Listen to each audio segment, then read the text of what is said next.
Hey, how is everybody? Pretty good. Okay, Stan, Mitch, Francis, Tom. I am trying to figure out who else is here. So we'll start in about 2 minutes. All right. I don't see your face. Okay. Well, Yeah. SABR, let me see here. I do. Oh, you do? All I right. do see, yeah. I see Francis. I see Mitch. Oh, okay. I thought you were talking to Mitch. No. Okay, so no. you guys can see me, right? No. No? No, it can't. Hang on. You gotta X through your camera. Oh, I know what it is. My shutter is closed. That's what There it is. you go. There you go. I had the There video you go. setting right, but my shutter was closed. So, all right, so we'll wait to 7:02 to see if anyone clocks in a minute or two late, and then we'll start. So I have some trick questions here, and actually not trick questions. They're questions about how optimistic people are about the Tigers.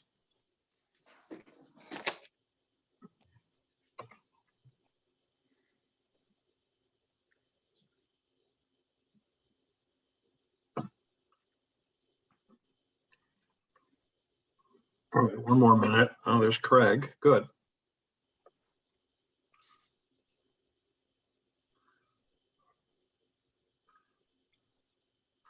Hey, Craig, are you there?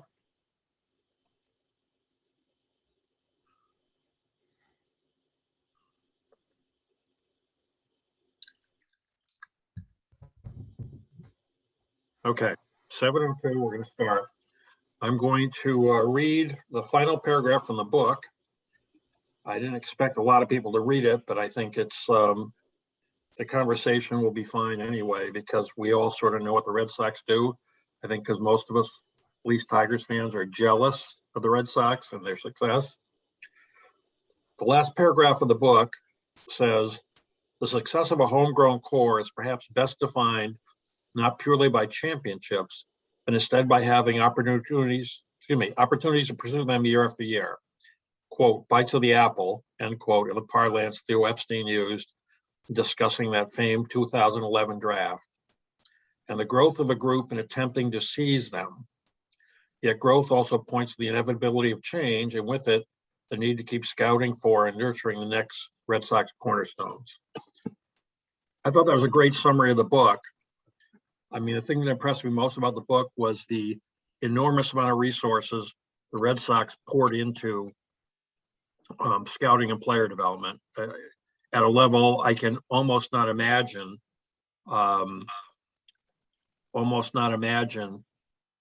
other clubs doing, certainly not the Tigers. Now, we are currently on the cusp of a new Tigers contending team, which could be like the '68 team, one and done, although they had the Indian summer in '72. We could be like on the cusp of the '84 team, which had the Indian summer in '87. We could be on the cusp of the 2006 team, which was thought to be a team on the rise, but it crashed and burned in 2008. And then they had to rebuild it to get back to winning not get back to winning the AL Central, because they didn't win it in 2006. They backed into it via the wild card. So I'd like to ask everybody how optimistic they are about the Tigers' chances, and like what year do they think the Tigers will seriously contend? And I say serious contention means you're either contending to win the division or you're running away with the wild card. You know, being within 3 or 5 games of the second wild card doesn't cut it for me. So, anyone have opinions? I might just to say something. I'm not Yeah, sure please. this will prove to be true, but I might say 2023. Certainly by 2024, there ought to be some results. I think that's probably a good estimate that 2022 is probably too soon. Next year, they might flirt with the wild card, but the second wild card is such an easy standard to be in contention. Being within 4 or 5 games of the second wild card is really, years ago, we would have considered that a failure. Anyway, others? Yes. Sorry, Francis, I'm going to, as they say, raise the ante a little bit. I don't see the Tigers as a team similar to the Dodgers, the Cardinals, the Yankees.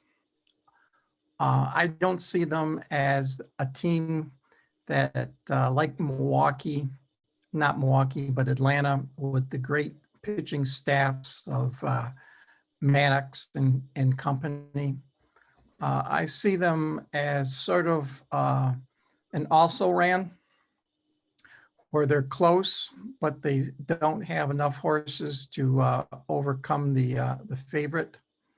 If you look at their starting lineup, yes, they do have potential in the pitching staff, but they still need quite a bit of help in the outfield, at shortstop, at catcher. Second base seems to be sort of a revolving position, and it can go on and on. So they may flirt, they may tempt you, they may seduce you, but I don't think the Tigers have the means to become another great team. I've never heard anyone say, well, let me explain the Tiger way. You've heard that phrase with the Dodgers and some other successful teams, but it's never been explained to me exactly the strategy that the Tigers use in scouting, player development, etc. That's a good point. By the way, Tom, I love your background. It's a great background. Craig Greenham from the other side of the river here has something to say. Craig? Hi, guys. Yeah, I'll keep it brief. I think it's a great question, Gary, but the way we're answering it, we're just looking at the Tigers and we're not looking at everybody else. And I think the real answer is, how much do you believe in the White Sox? And if you believe in the White Sox, then maybe the Tigers are farther away than you think. I don't see the Tigers being real competitive in the wild card race, because I see the strong teams in the American League East and the American League West being too much at this point and in the immediate future. So I don't know when the Tigers are going to compete, because I do believe in the White Sox from a long-term perspective. Maybe it's 2025. I don't know. Yeah, that's sobering. I mean, I do believe in the White Sox talent. I think they'd be far better off if they junked Tony La Russa. I listened to the last White Sox game of the year, and I expected the postmortem when they lost the division series. I expected the postmortem to be, we had a good run, but it's disappointing. And at least on the radio end, the radio guys, which included the broadcast crew and the talk show hosts that came up on, I guess they're on The Score in Chicago, were just like, oh, this is a great year, and La Russa did a good job, and we can't be too disappointed. I'm thinking, no, you should be disappointed. You didn't win that many games. You didn't win 98 or 100 games. You bowed out in the first round. I mean, come on. Yeah, and they floundered down the stretch. And full marks to you, by the way, Gary, for putting sobering and Tony La Russa in the same sentence. Good work. Not intentional, but I'll take the compliment. So We also need to consider, as the Tigers improve, and if they improve by 10 games next year, we also would have to take a look to see what Cleveland, Minnesota, and Kansas City will do. I don't imagine they will be standing still and waiting for the Tigers to zip on by.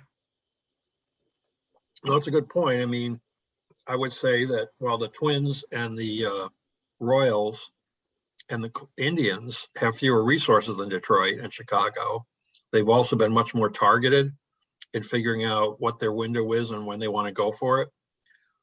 I mean, I especially admire the Indians. Years ago, so we're talking now 10 years ago, I was talking to one of the members of the Indians front office, and he said that they were just scared to hell of the Tigers. I mean, no one else in the division frightened them because the Tigers were the one team that could spend irrationally.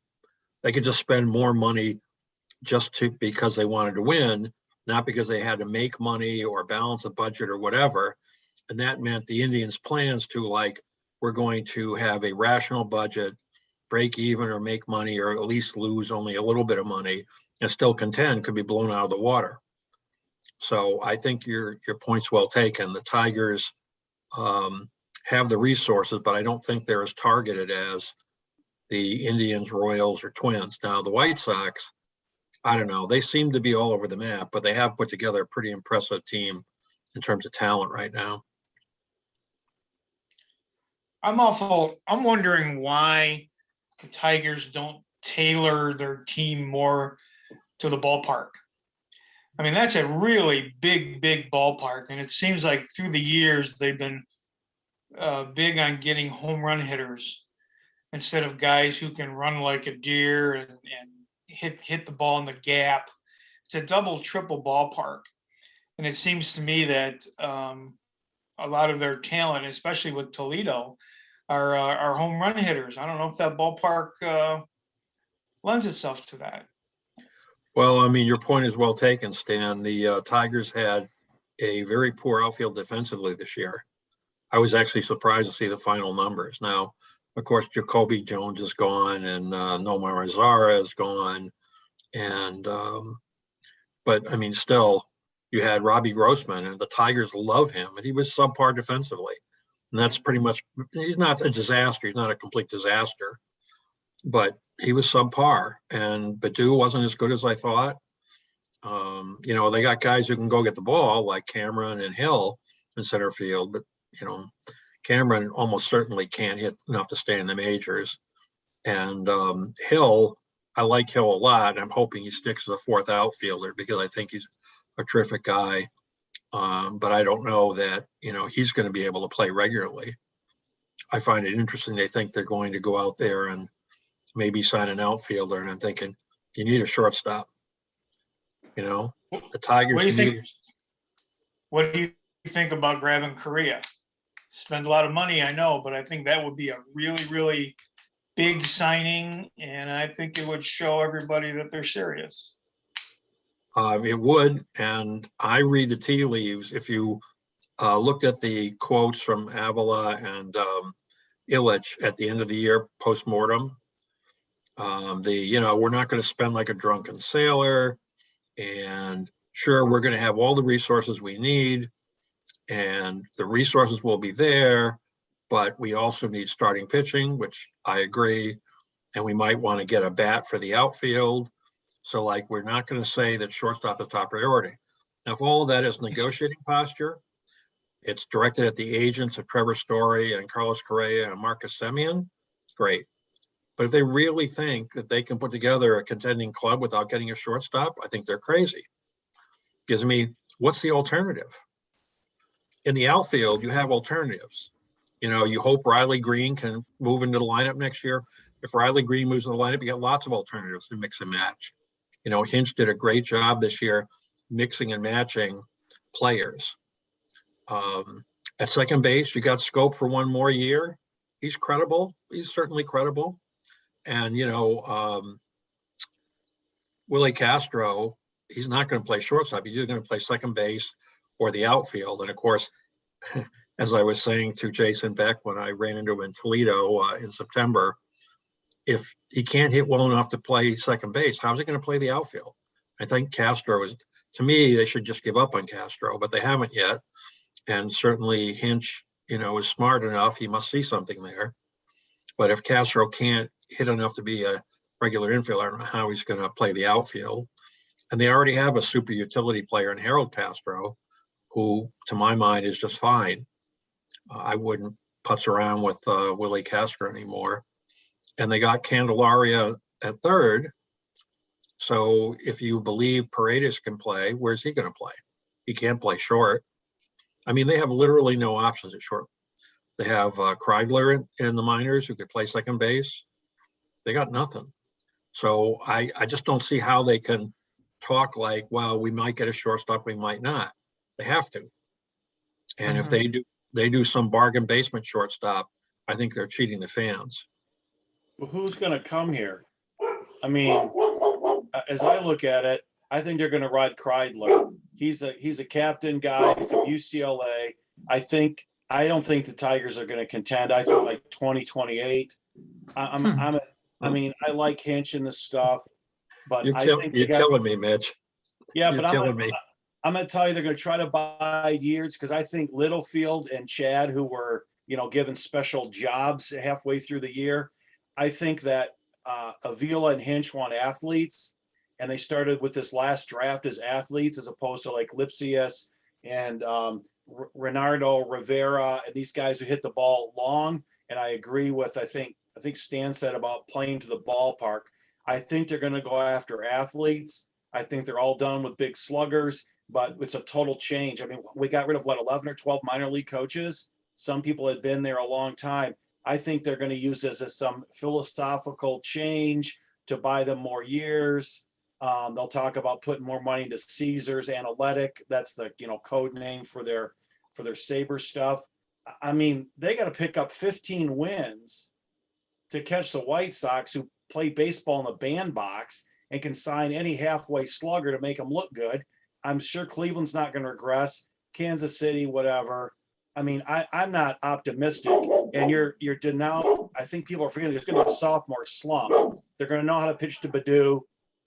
Boyd's like terrible, but everybody likes him because he's a good guy. And they lost Turnbull all year, and we'll nickel and dime Peralta. I'm negative on this. I like Avila, but I think he's been told by Chris Ilitch, hey, don't spend any money. Do it the Cardinals way. If it takes a decade, so what?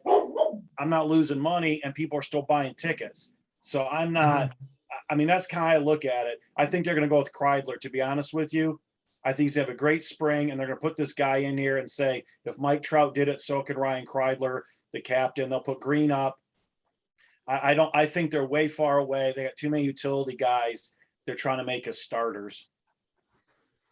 Well, I sort of agree with Mitch on quite a few points. Another point I like to bring up, if you're looking at the shortstop position, there may be 3 top shortstops, and I think so far this evening they've all been mentioned. So let's just say for a couple of a minute or so that you are one of the top free agent shortstops.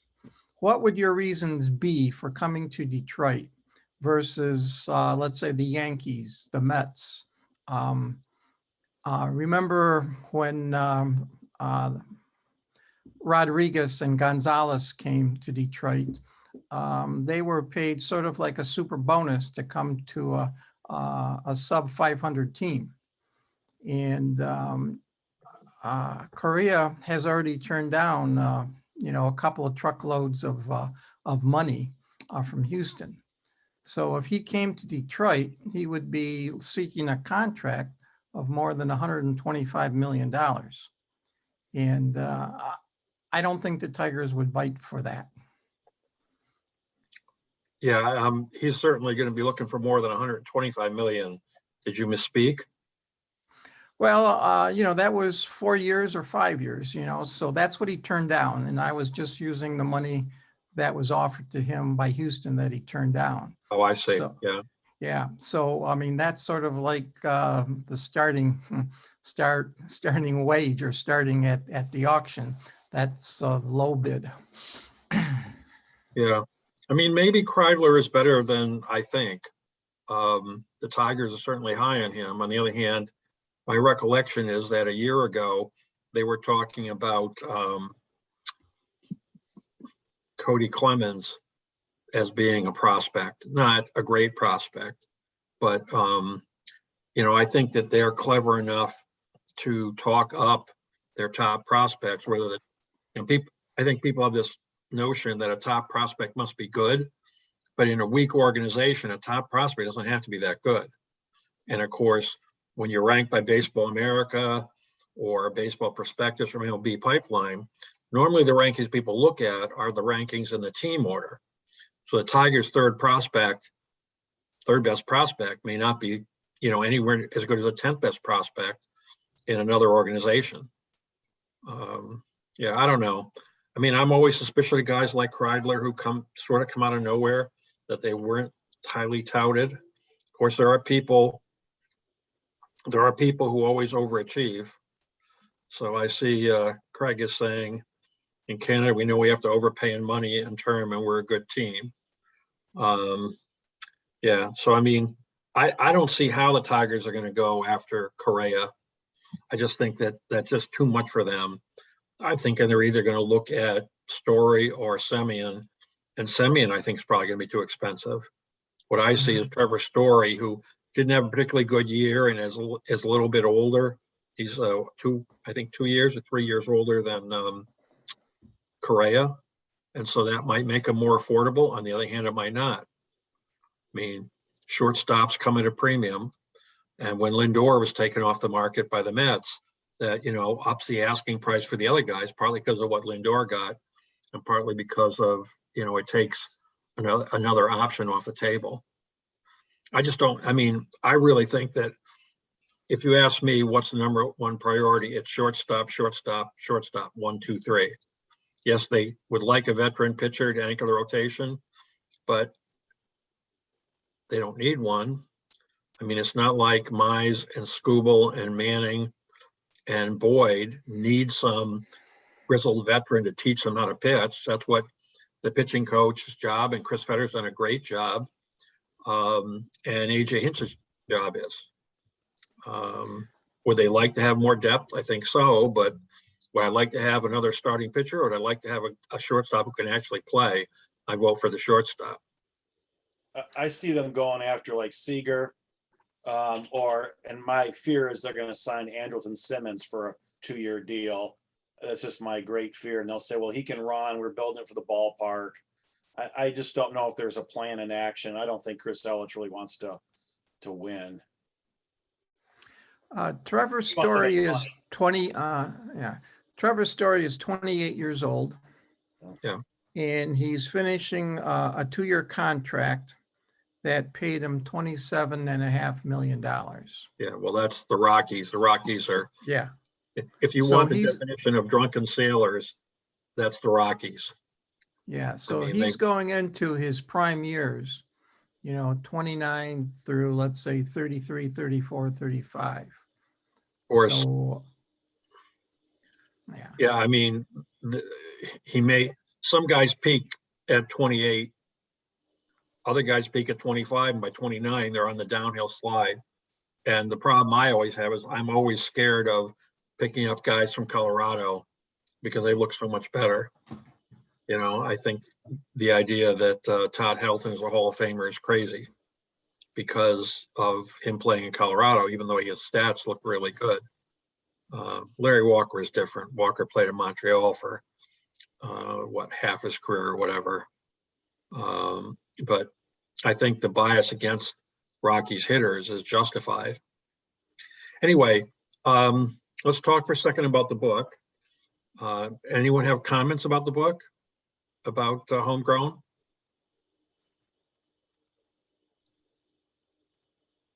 Crickets. I enjoyed it. It gave a good perspective on how a team, lays out a plan to, to draft players, evaluate players, and then roll the dice sometimes when you have you thought a sure shot major league star to be traded. And I thought sometimes the Tigers are reluctant to trade players because someone sees potential, or they have that label as can't miss. And I can think of, the Castro brothers or Jacoby Jones or what was the guy that played center field for a while for the Tigers? The skinny Cleat Thomas. Yeah. Guys like that they labeled as a can't miss player. Yeah, Clete Thomas was another one of those guys that I thought really wasn't a prospect that they talked up. You know, the real question I think sometimes is, do they really believe what they're saying, or are they doing this for public consumption? And I don't know what Thomas, I couldn't tell, but they had lots of guys there. They had Brennan Bosch and, Andy you know, Dirk. they're right, Andy Andy- Dirk, right? Andy Dirk, yep. Yep, yep. So, no, I really enjoyed Homegrown. I thought that it was a well-written book. It was an easy read, yet it both confirmed some things I knew about the Red Sox, taught me some things I didn't know, confirmed my suspicion that you really have to devote not 100% of your resources. I'm not in favor of saying 100% or 105% or whatever. You have to devote like 150% of your resources to succeed in the current environment. It's so hyper competitive. And that means you need to be willing to overspend.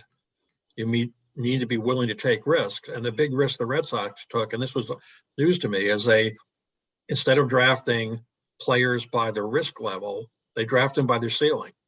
They just drafted boatloads of high ceiling guys, knowing that they were really risky, concluding that, as Branch Rickey said, quality out of quantity. We're going to draft a whole bunch of high risk, high ceiling guys. And if we do it right, some of them will come through. And that's better than drafting conservatively and drafting guys with lower ceilings but are lower risk. And I just thought that was so amazing and so contrary to what the Tigers do. Craig, you want to say something?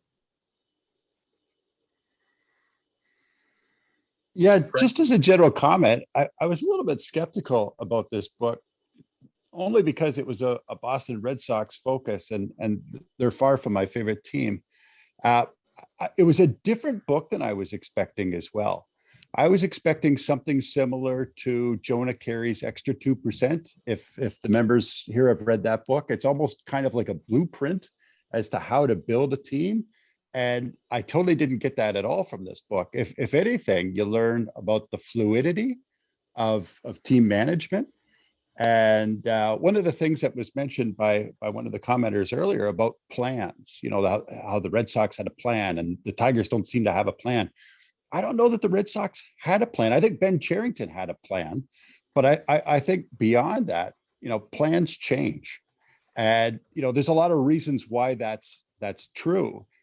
You know, one of the comments, you know, prospect development isn't linear, and, you know, things come up and stuff like that you have to be nimble and adapt. And the Red Sox really seem to be able to do that, not just in terms of player personnel, but also in terms of their front office.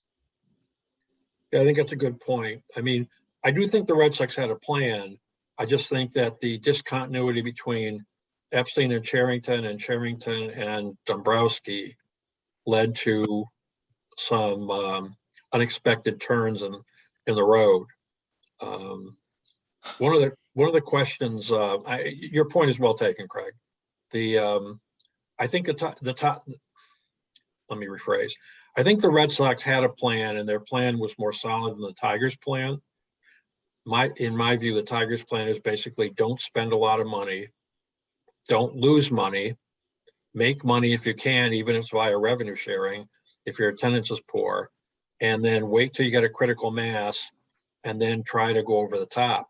But that's a recipe for being out of contention for 6-7 years and being in contention for the wild card or a close contention for the division title for 1 or 2 years and then doing a rebuild. I mean, here's a question I have is, what year do the Tigers start their rebuild? Not what year do they say they start their rebuild, because they're saying this was year 5 of the rebuild. Or excuse me, they're saying, they're saying this was year 5 of the rebuild. What year do you think they actually started the rebuild? They fired Dombrowski. I agree. Thank you, Mitch. I agree. They started the rebuild there. And the fact that Avila went out and squandered a shitload of money on Zimmerman and, well, he didn't squander it on Upton. Upton was not a complete bust like Zimmerman. Doesn't mean they didn't start rebuilding then. because they traded, Dombrowski before he left made several deals. He traded Price, he traded Cespedes. And I think the rebuild started then, but the Tigers have been sort of saying, not sort of saying, they've been counting the rebuild from 18, not from 15. And the media is pretty much going along with that. Anyway, anyone else have an opinion when the Tigers started their rebuild?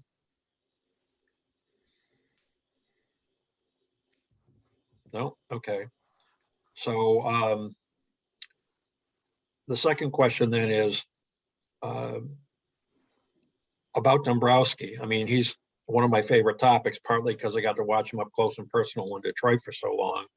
Do people think that Dombrowski comes out of Speier's book looking like a hero because he won a world championship and he was decisive and I think fearless in his trades? Or does he come out as a very flawed hero because he took a team that might have been a top contender for the World Series every year for 5 years and reduced it to a 1-year window where they got lucky and won? Because people say the postseason is a crapshoot. I think that's overstating it. But it is true. The best team isn't going to go through 3 rounds of playoffs every year and win. So you can, if you set yourself up for 1 year, you can be derailed by the hot hand or just by bad luck. Better to be in serious contention for 5 years than optimize your chances for 1 year, in my view. But that's what he did. Anyway, what do you people think of Dombrowski's tenure in Boston?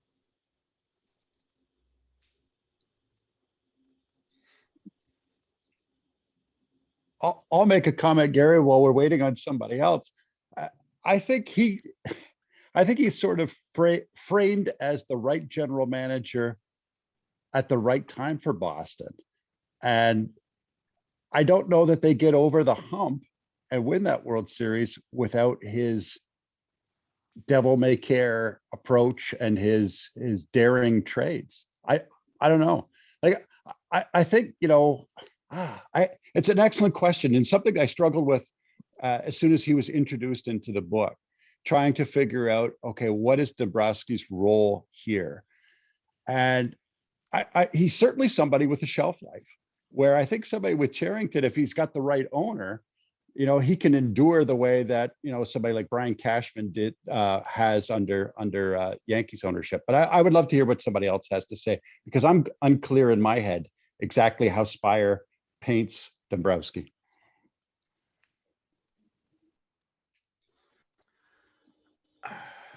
Oh, I didn't read the book, but because I'm teaching full time and that's more than I can care to do. But here's the deal. Dombrowski's a hired gun. He wins everywhere he goes.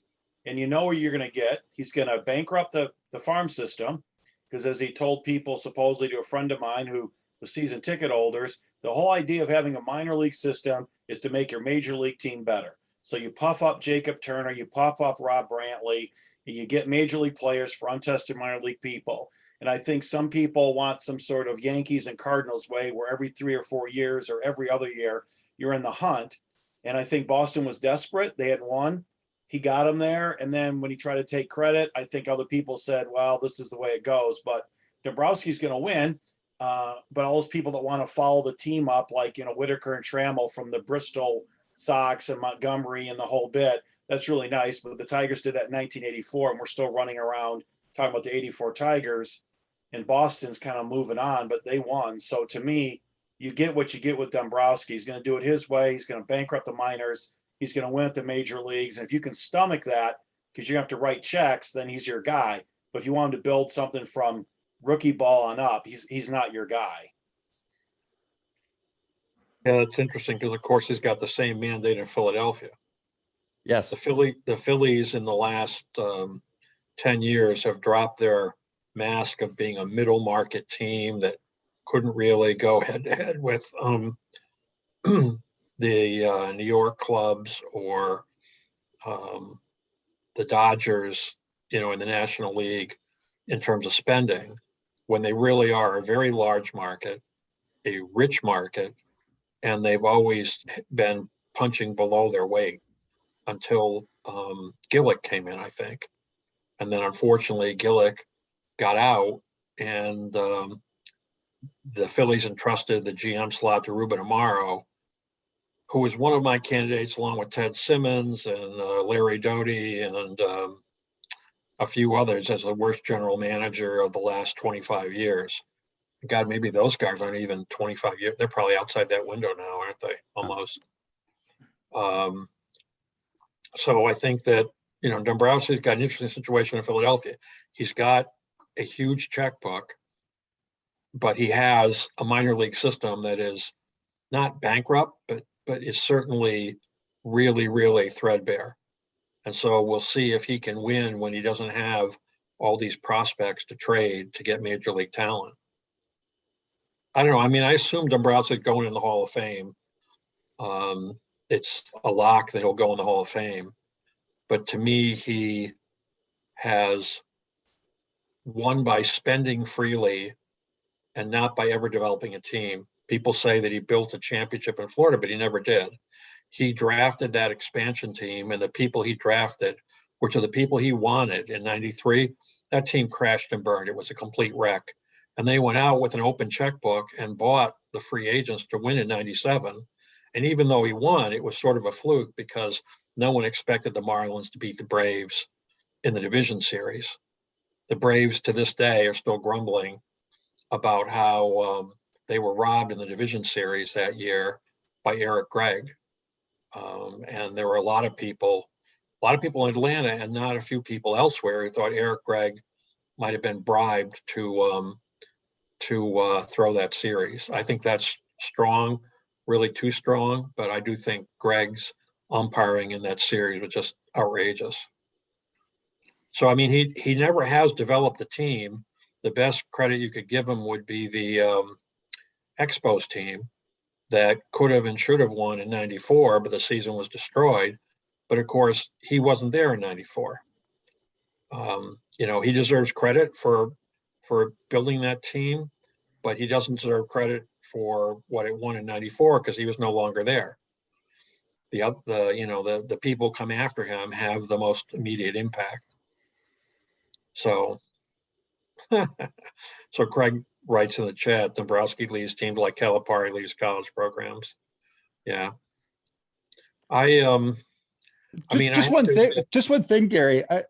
What did you make of the difference of management style between Cherington and Dombrowski? Like they said that Cherington was a ruler by consensus and kind of a big tent kind of guy, and then Dombrowski, it was a very clear hierarchy in terms of reporting structure and things like that. What did you make about the stylistic differences as well? I think it's the stylistic differences are the same as the functional differences. Dombrowski is fearless and decisive, meaning he has a very small trusted circle of advisors who he relies on, but he makes decisions and he doesn't look back. And that's good if you need to get things done. It's really bad if you need to build long-term stability in the organization. I remember a Tiger scout that I knew. He's still an active scout, a good guy, well-respected, but he had scouted for the Tigers and Dombrowski for a long time. And we were talking one time about Jimmy Rollins. And this is going back to when I was writing for ESPN.com. So that's 2005, 2006. And, there were all sorts of questions about Rollins. Offensively, he was overrated. Defensively, he was a minus player, even though people thought he was good. And of course, he won an MVP. And I was talking to this guy about that, and he was saying, I don't care. I don't care if his range is below par. I don't care if you think he's overrated. He's a winner. Like all caps, WINNER, exclamation point, exclamation point. And I thought, if that's the advice you're giving Dave, I can see why he likes you. And I can see why the Tigers have this, this mindset. But there's something to be said for decisiveness, because God knows when you can't make decisions, things just drift off into perpetual mediocrity if you're lucky. And if you're not lucky, they drift off into perpetual frustration. But I I mean, I really admired Charrington in that book. I admired the way he put together a plan. He rode the horse in 2013. He rode those guys to the World Series, even though they weren't supposed to make it. And yeah, it was somewhat of a fluke. It was everybody hitting on all cylinders and everything going right. But that happens sometimes. I mean, I think people don't understand how often winning the World Series or winning a championship in any sport is you simply have a very good team where everything goes right. You don't have any key injuries. Your key players have good years. You don't have any disappointing years from a key contributor, and you win. And then people think you can replicate that, but you can't replicate it every year. So anyway, I'm fascinated to see what's going to happen in Philadelphia, partly because I lived in Philadelphia in the 90s and I got very close to the Phillies. They were a really comfortable club to cover, and to go in the press box and talk to them was really enjoyable, which is direct contrast to the Tigers. On the other hand, they were very frustrating because they were very insular, and they were a great family. If you were part of the family, if you weren't part of the family, well, then things weren't so good. And of course, that kind of inbreeding leads a lot of times to dry rot, which it did until Gillick got in there. So let's start with Speier. How many people thought Speier did a good job in the book? How many people enjoyed the book?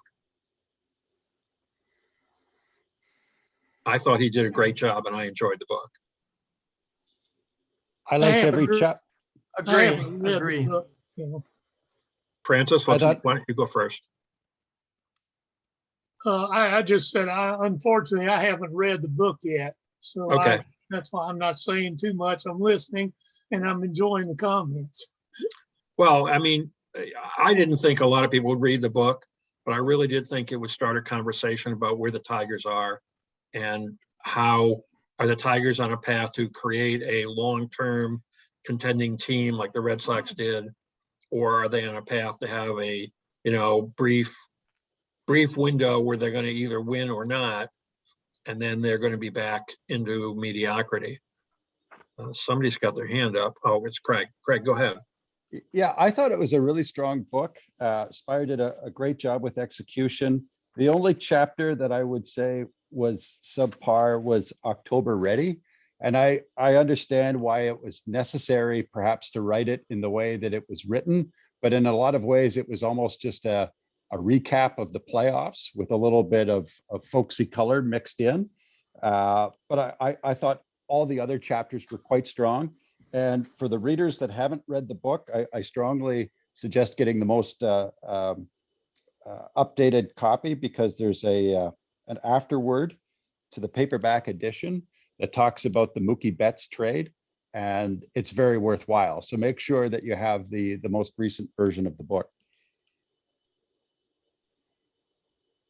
Yeah, it's interesting. I had the hardcover, so I didn't get to see that. The Betts trade was fascinating, absolutely fascinating to me. It's playing at a level the Tigers haven't played at in so long, right? Basically in a decade, although I suppose you could argue that when they had Verlander and Scherzer, and then, and that fabulous pitching staff, they were playing at that level. But I think it's more like the high stakes of getting Cabrera, except that the Cabrera trade really wasn't high stakes for the Tigers. They got a primo talent, who could play with them for a decade, and they got him for a bunch of spare parts. Yeah, I mean, Miller was not a spare part, but at the time he wasn't helping you win games, and there was no guarantee he was going to develop into a closer. And Maben was thought of as a top prospect, but he's never developed into a really good ball player. They basically got him for spare parts plus the willingness to eat Dontrelle Willis's salary.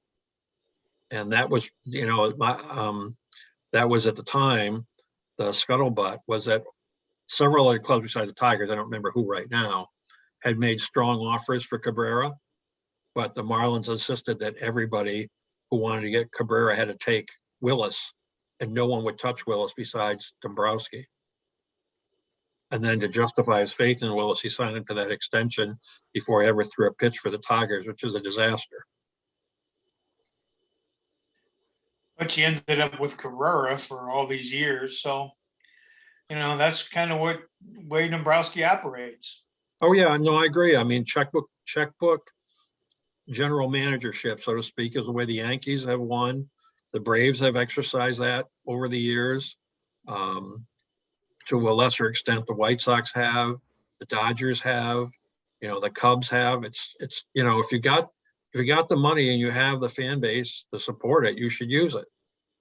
It's just that I guess what the subtext, what I'm saying is, people often credit Dombrowski with being a genius because he pulled off the Cabrera trade. But to me, he wasn't a genius. He was simply willing to eat a bad contract. And then to demonstrate that he didn't think it was a bad contract, he went out and made it worse.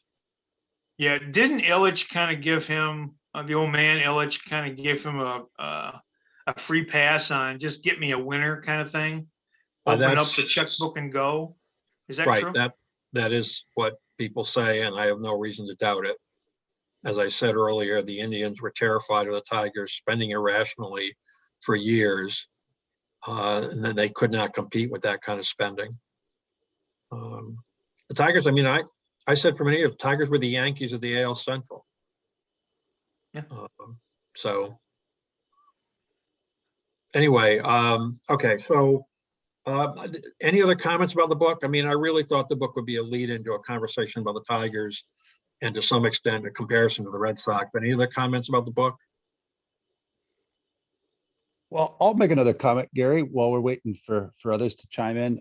I think, as a non-Red Sox guy, I think you can't help but read this book and sort of juxtaposition everything that you're reading with the narratives and tropes of your own team. And I found it difficult sometimes when Speier was spinning a tale of a plucky underdog. And as a Blue Jays fan, there's nothing about the Red Sox that screams underdog to me. Maybe, in relationship to the Yankees, they're an underdog. But, when you have, and this was early on in the book, talking about draft picks getting signed for well above slot and stuff like that. And no consideration to money and some of those other sorts of things. And it just, and how Speier retold the John Farrell departure of Toronto would have been very different, I think, from a Toronto writer's perspective. So to me, that was a really interesting thing, reading something from enemy camp, as it were. And you can't help but make the comparisons as you're reading a Red Sox book with, the Blue Jays perspectives. Yeah, that's a good point. I mean, I remember when John Henry, I believe it was, said that the Yankees were the evil empire back after he took over the Red Sox. So we're now going back almost 20 years. And I thought at the time, to about 26 other teams in baseball, you're just as much of the evil empire as the Yankees are. Exactly. Tweedledee and Tweedledum. There are a couple teams like the Cubs and the Dodgers that were sort of in a middle ground back then. But of course, now the Dodgers are spend like crazy too. And the Cubs under Theo Epstein, also just hauled out the checkbook and then bludgeoned people to death with it. But if you win a World Series, especially if you win a World Series like the Cubs did, where you had this long drought, I mean, it just pays off. I don't think a lot of people understand the benefits for winning the World Series isn't just the extra money you take in during the postseason. You have extra season ticket sales the next year, and for following years, you have better media contracts. If you have a renewal or a new negotiation coming up, you have better sponsorship deals. I mean, everything looks better. You just have this after effect that can last 3 to 5 years from winning one championship. So, yeah. I didn't read the book, but was any mention, and I will, was there any mention or comparison to the way Tampa Bay operates versus what other ball clubs do or don't do? To me, that's an extremely wonderful example of how to take a low market team and be successful, to be very successful for the past 5, 6, 7 years. It's and with a just almost a complete turnover of talent almost. How do they do it? Was that brought up in the book at all? I don't think so. I don't remember any, Not much. No, not much at all. yeah, I don't remember many yeah. direct comparisons. Yeah. That would be an interesting read, I think, if you get their front office must be incredible. You think of the things that that team can do with a limited pocketbook and everything else. Well, they've done an amazing job, and I think that, they had genius Joe Madden, and then he left for greener pastures, and they went right on. And then they had, they lost their president of baseball operations, I think. I don't think he was general manager, I think he was president of baseball operations, and they went right on. I mean, they're an amazing organization. Although I don't know if people saw, they did, of course, they bowed out early this year as opposed to last year. They had that magical postseason. But they did have a definite faux pas this year where they announced they were going to have a sign during the division series in the outfield at Tropicana Park talking about their future in Montreal, or their split future in Montreal and St. Pete. That went over like a lead balloon. They had to retreat, and I guess they never put up the sign. I thought, why don't you just stick it in the fans' faces that you don't care about them? The idea that they want a new ballpark in Montreal, which of course they'd have to go there. They want a new ballpark in St. Pete, and they think both cities are going to spend for this when you're only committing half time. Never mind the logistics of spending half the year in one city, half the year in another city. I just think it's crazy. One thing, since we brought up Tampa Bay, they must do a heck of a remarkable job scouting, evaluating, and with player development. And I'm somewhat surprised, basically because I'm unaware of the answer, that more teams don't look to Tampa Bay, but they look to teams with a large checkbook. And as we mentioned before, they try to bludgeon, the team with a big budget, whereas Tampa Bay, goes the bargain route, but yet they are able to compete almost year after year after year. And they do bring exciting ball players. They're not has-beens. They're all young players, aggressive players, and they're exciting to watch. Yeah, I'm not sure that the Rays' forte is drafting and player development. I think their forte is identifying players with some usable skill who have serious flaws, where they either just figure out how to employ that guy so they get the good without the bad, or they figure out how to correct the flaws, and they are like reclamation project central. And they make trades for people like Tyler Glasnow. Here was a guy with a world of talent who was going nowhere in Pittsburgh. They trade for him and he becomes a dominant pitcher.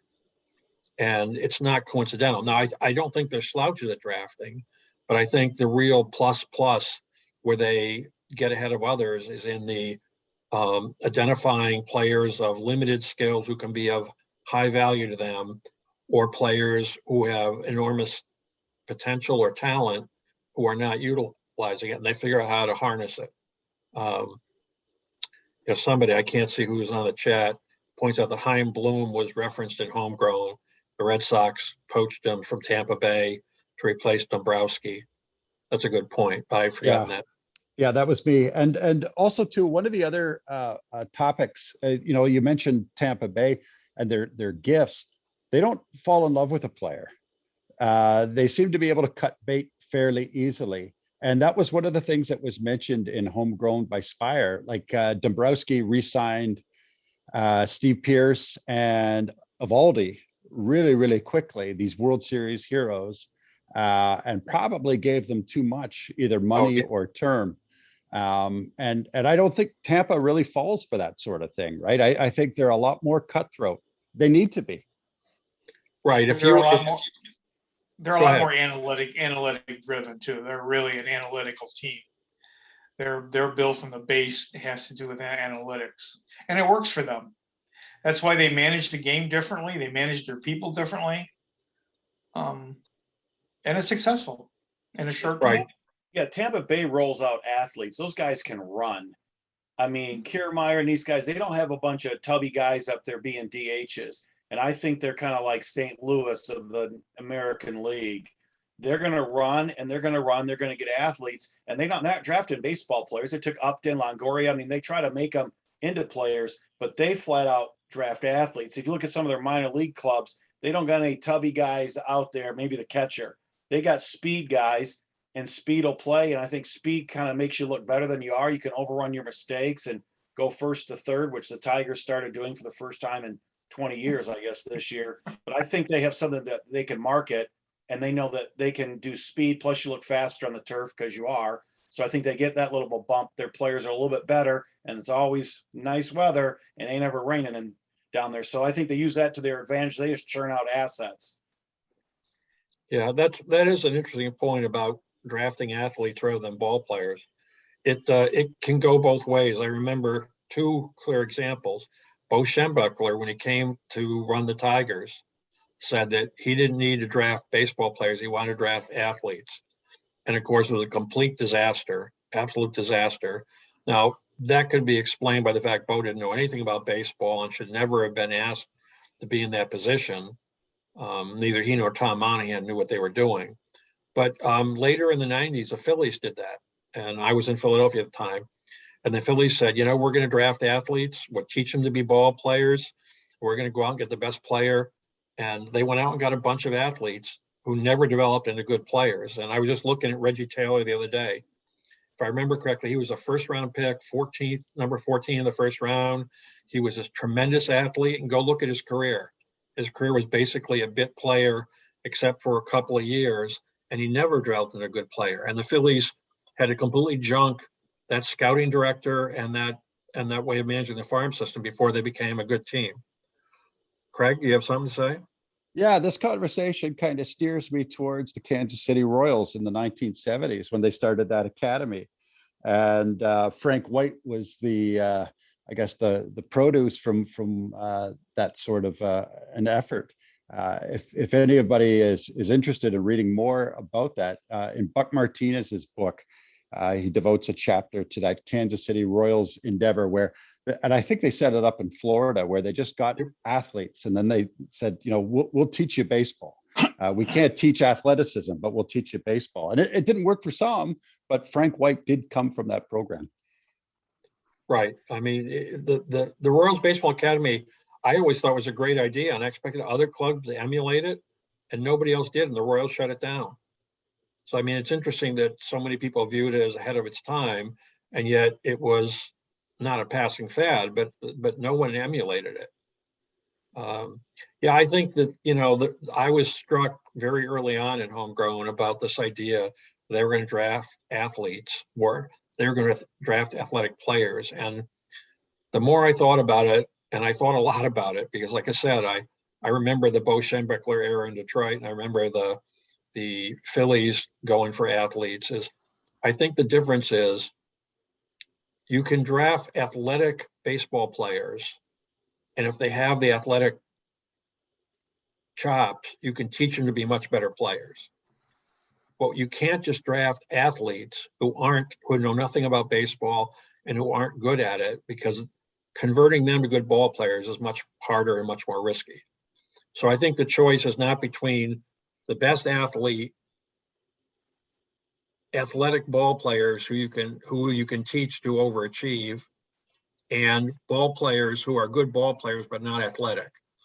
And so I think it's not quite as clear a choice as people think it is. You're not really going out and drafting the best athlete. You're going out and drafting the best ball player who is athletic, and you're steering yourself away from the guys with limited athletic talent or with one good tool like power hitting who can't do anything else. And to that extent, I think that it is a rational choice. But I had to think about that because I did remember the Tigers and the Phillies being miserable when they went in for athleticism. I mean, being miserable in terms of their results.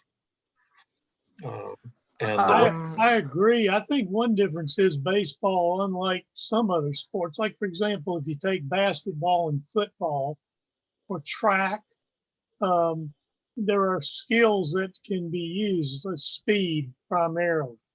But like a skill like hitting a baseball, it's a specific skill, like playing golf. And that's the one big difference I see. And that's one reason I agree with you, Gary, that I don't think that you can just base it on athletic talent alone at all.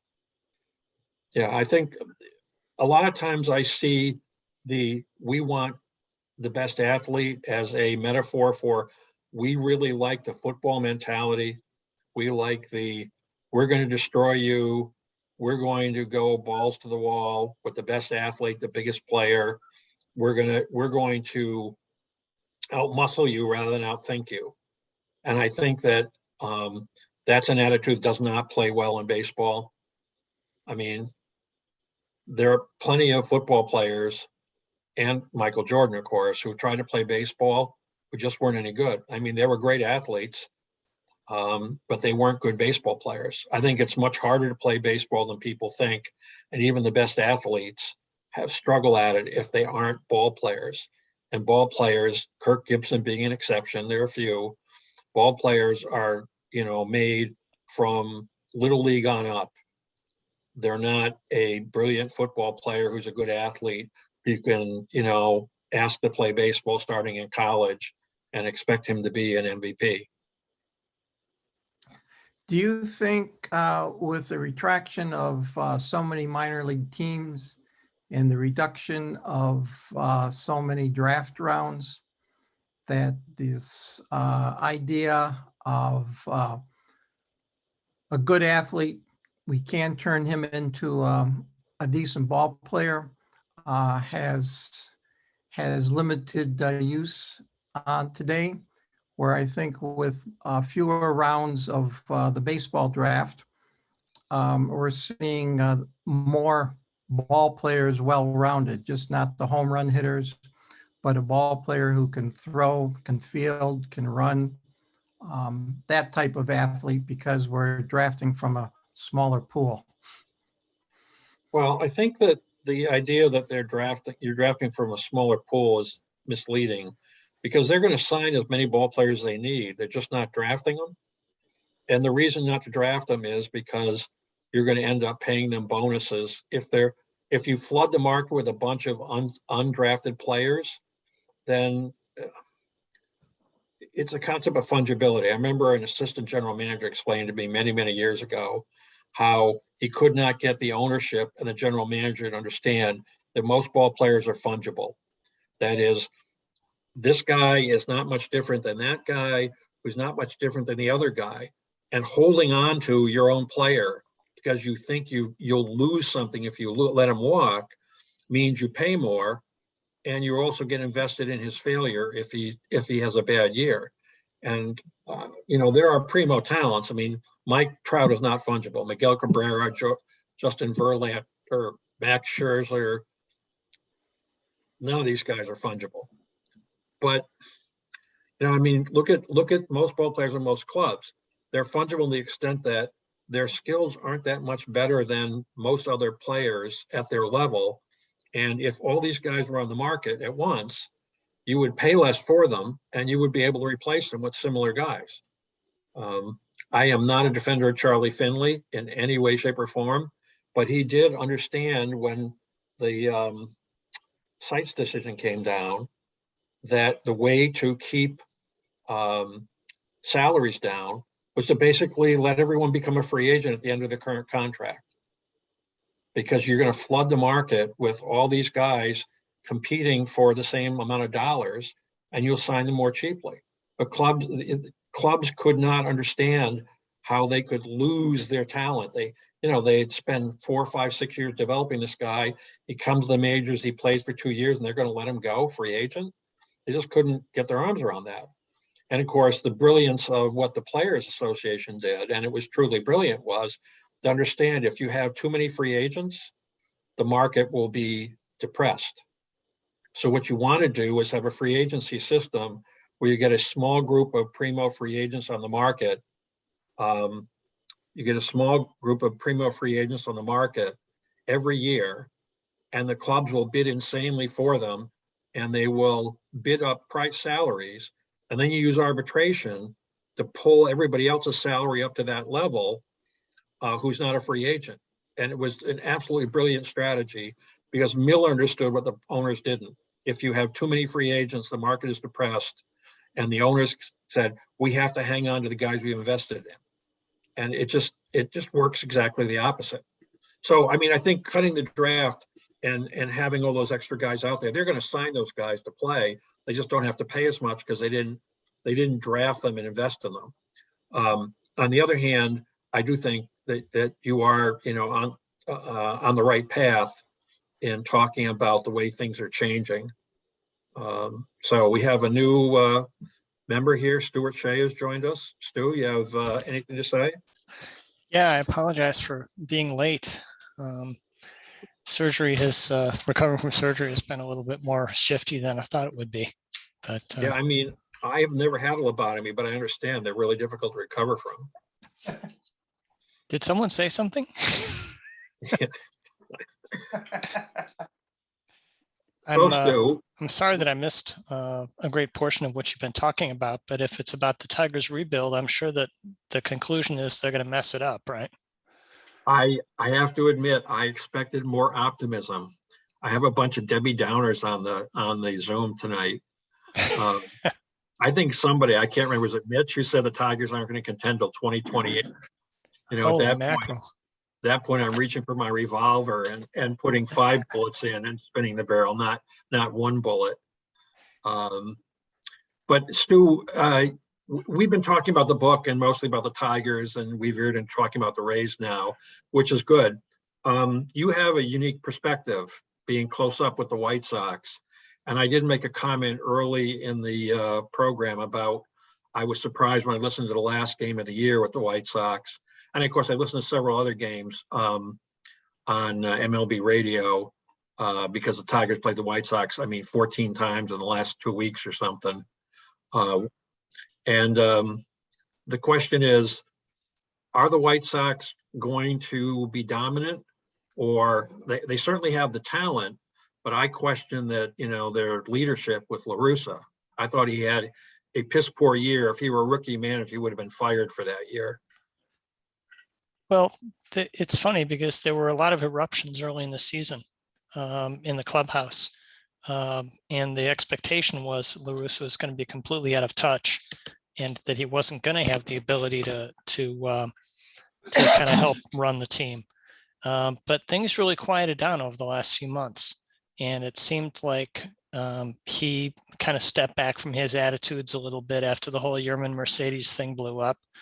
So I think that he did a better job of conforming to kind of what the expectations are of a way a manager is these days. My concern with the White Sox is that a lot of things went right for them this year. They had a lot of pieces fall into place correctly. And they have a lot of hopes for some of their young hitters like Gavin Sheets and Andrew Vaughn. And of course, Luis Robert is a terrific player. And, Eloy Jimenez has a chance to be helpful out there. But they also have a lot of weak spots in their lineup. And I think their starting pitching, they were surprised, I think, at how good some of their guys were, and they were surprised at how bad some of their guys were. I think not having a really good level of competition in the division made them kind of unready for the playoffs. I think they didn't really have much to play for after July. And while nobody would say that they were easing off and slacking off and that things were easy for them, I would still say that they didn't really have a lot of competition down the stretch. And they didn't really have to address a lot of really worrisome areas. Like they have a lot of guys who have the same problem, which is that they're very over-aggressive hitters and good pitchers eat them up. Their pitchers struggle with location at times. Their bullpen was a little bit weak. I don't know why Craig Kimbrell was so terrible when he came over, but terrible he was. And that was kind of a disastrous trade because they traded away Nick Madrigal, who could have been their second baseman next year. Now they don't have a second baseman. So I don't see them as an unbreakable force. I think that they can be taken next year if somebody actually goes out there and spends a little bit of money to augment what they've got going on. I would think Cleveland have the best chance to do that. But, if the Tigers were to go out and sign Correa this winter and maybe one top line pitcher, then they would instantly become contenders, in my opinion. Yeah, I think the consensus of our little powwow here is that the chance of the Tigers signing Correa are slim and none. Somebody, I may have been Craig, who typed before he left, someone's afraid they'll, do a 2-year deal with Andrelton Simmons, which actually I think would probably still be a step up from what they're likely to do, which is try to give Kreidler a chance to play, and if not, back him up with Goodrum. Now, is Goodrum eligible to be? Is he a free agent this year, or is he ARB eligible? He's ARB eligible. He's not a free agent. Okay, so I don't know if I'm not impressed by the guy. I guess I've seen him have better years. I just wonder if it seemed like they couldn't wait to get other people in there this year to play shortstop for them. Well, they tried a lot of guys. They concluded Willie Castro can't play short, so they decided to try him in the outfield for unknown reason to me. You can't hit him to be an infielder. How's he going to play the outfield? Right. And they tried Paredes and a little bit, but I think they had already given up on him. As a shortstop, you mean? Yeah, as a shortstop. I don't think he's got the body for shortstop. I saw for a while that they were playing this Zach Short guy, and I don't think he hit his weight, did he? Zach did not hit the weight of an anorexic high school girl. I think his OPS plus was like 49 or something.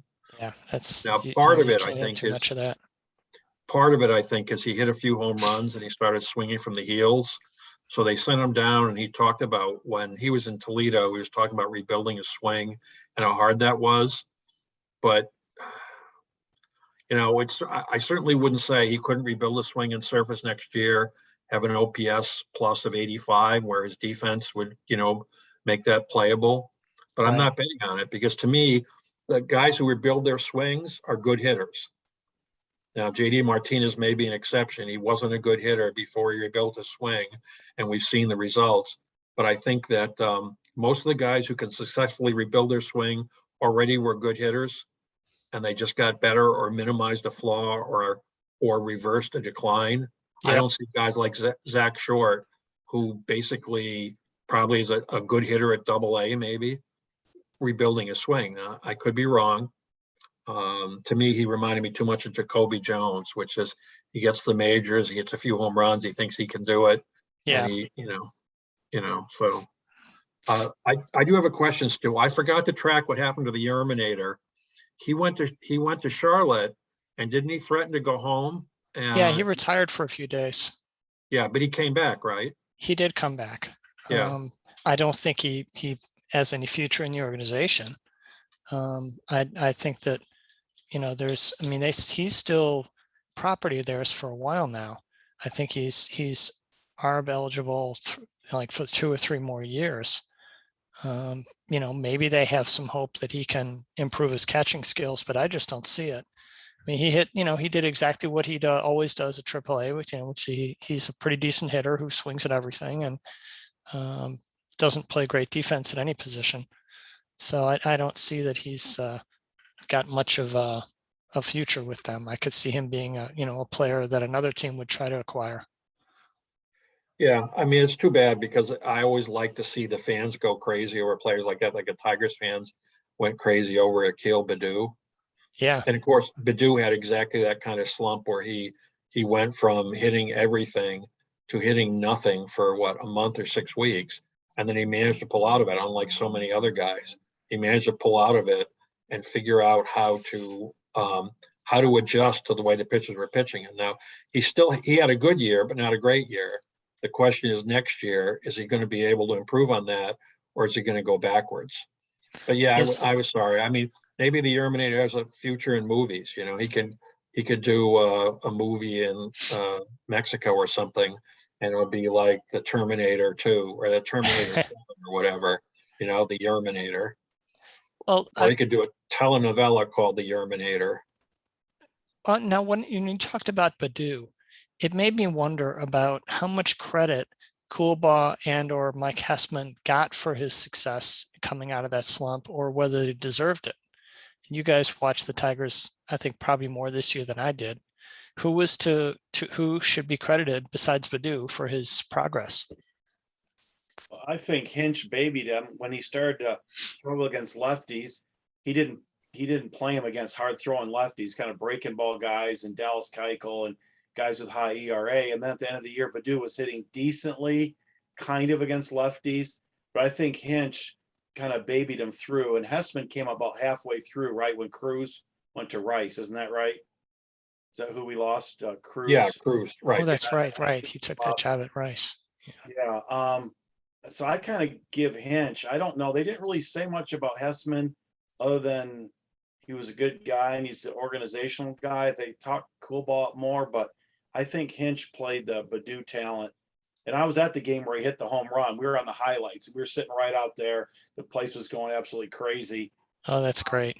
Yeah.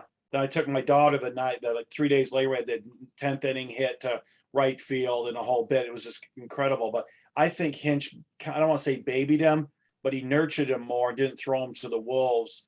And I am concerned about a sophomore slump somewhat, but I think he's going to be okay. I think just okay seems like it would be a real progress, to get a guy with actual ability for nothing, really. Right. They were the perfect situation. If you get an average major league regular out of the Rule 5 draft, you're doing really well. Yeah. I saw him at Fort Myers 2 years ago before he got hurt. I had to go down to a minor league, and just in pregame, he just oozed athleticism.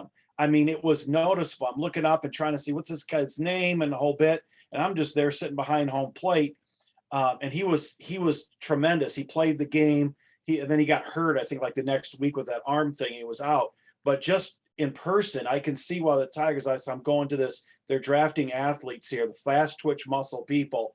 And I think he fit that with Rule 5. And I wonder if there was a discussion in Rule 5 after the Ronnie Garcia draft last year, the pitcher was not very strong. If that's why Chad and Littlefield and Avila and Hinch or whatever, the brain trust is splitting, because Badu's definitely a fast twitch muscle athlete. And I wonder, I think that's the direction they're going. And I wonder if the old time baseball people didn't like that. So I think Hinch and Avila might be on the same page with Badu. I don't know. That's an interesting point. I hadn't thought about that. I mean, the idea that what you're making me think about, the idea that if you're in a position to draft people and give them regular playing time, that they showed a lot more commitment to playing Badu as a regular than they did to using Ronnie Garcia. And I wonder if it's easier to get at bats for a position player than it is to get innings for a pitcher, even if you're not doing well.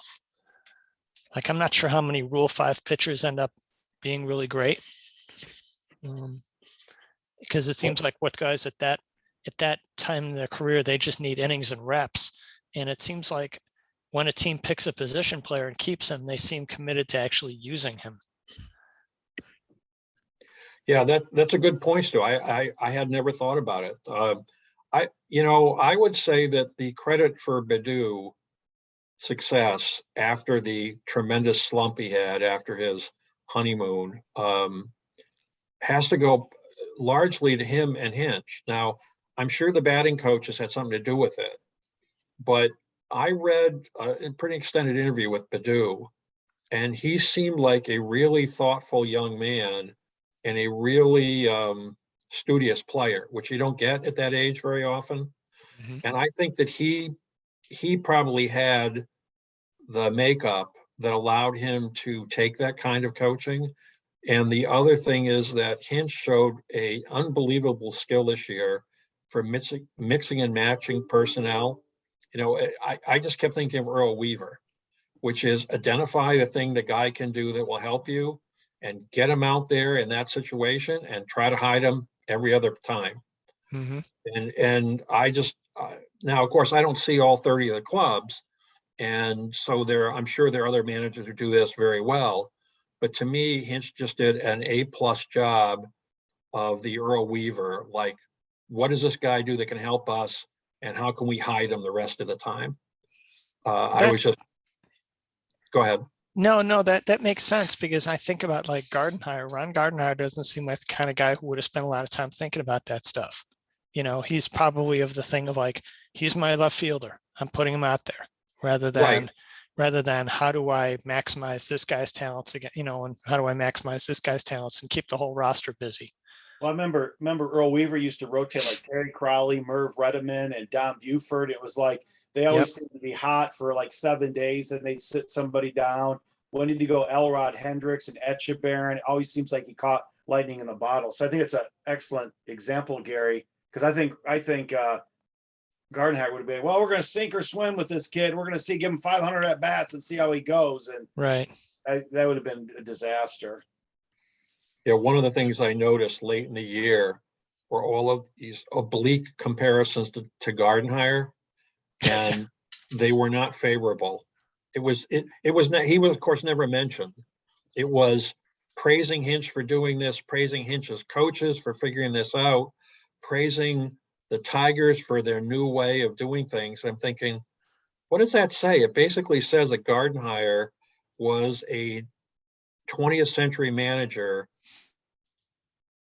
almost 2 decades into the 21st century. And he was completely outclassed. And the Tigers had this both personal attraction to him, and apparently he's a really good guy. And they also had this attraction that, he had led the Twins to 3 or 4 division titles. And that meant he was a winner. And that meant that, he could repeat his magic in Detroit. And in fact, as far as I can tell, he's just a complete disaster. But the only thing he didn't do was basically pull a Lee Elia or something and embarrass the club. He was there part of what he was hired for was to supervise a really bad club without embarrassing the club publicly. And he did that masterfully. But what he didn't do was really make progression. I mean, I don't know the Tigers were any further along in their development toward a contender under Gardenhire in his last year than they were in the first year. They were terrible.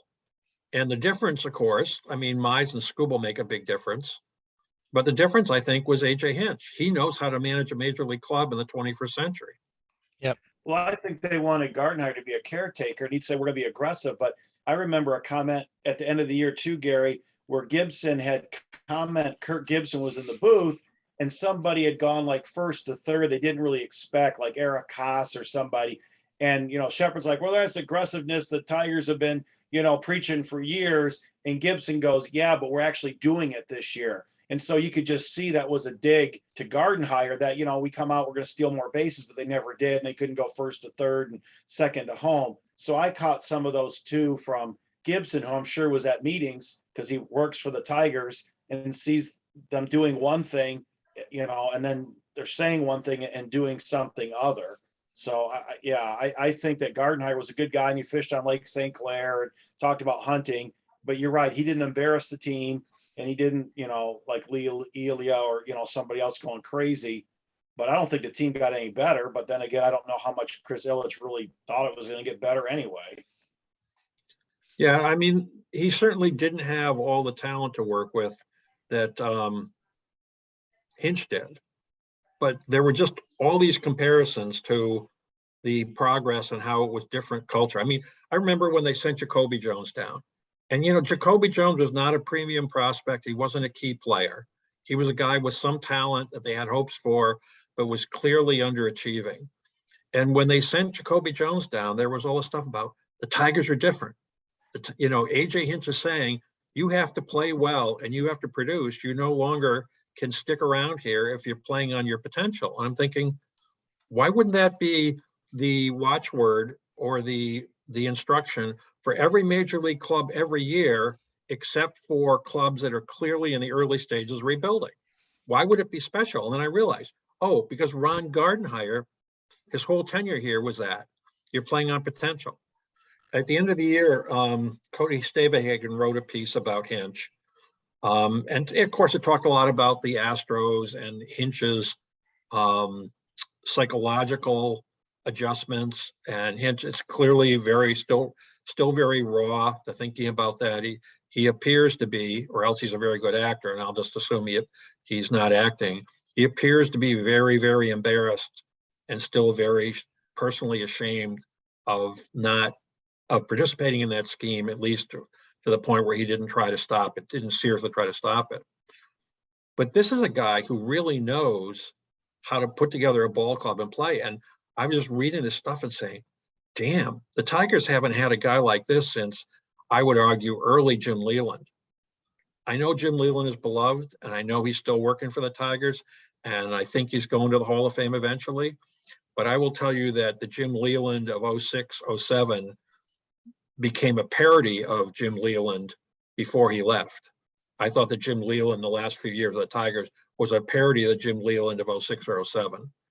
Instead of going out there on the mound and sticking his finger in the guy's chest and telling him what he's going to do and telling him quit screwing around or else he's going to be gone back to Toledo or released, the Jim Leland of the teens was covering up for his players and making cheesy excuses so he didn't offend his players or embarrass them in public. I am just tremendously impressed with Hinch. I was all set not to like him because I was really upset the Tigers brought this guy back from Siberia instantly, and I don't really think they had a serious interview with anyone else. I think they knew they wanted to hire Hinch, and all he had to come in for the interview, all he had to do was not throw up on Christopher Ilitch's shoes for dinner, and he was hired.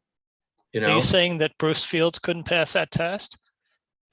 Regrettably, Bruce could pass that test, but he still wouldn't get hired. I think AJ Hinch thinks the game, he's innings ahead of everybody else. I'm so impressed with his post-game interview.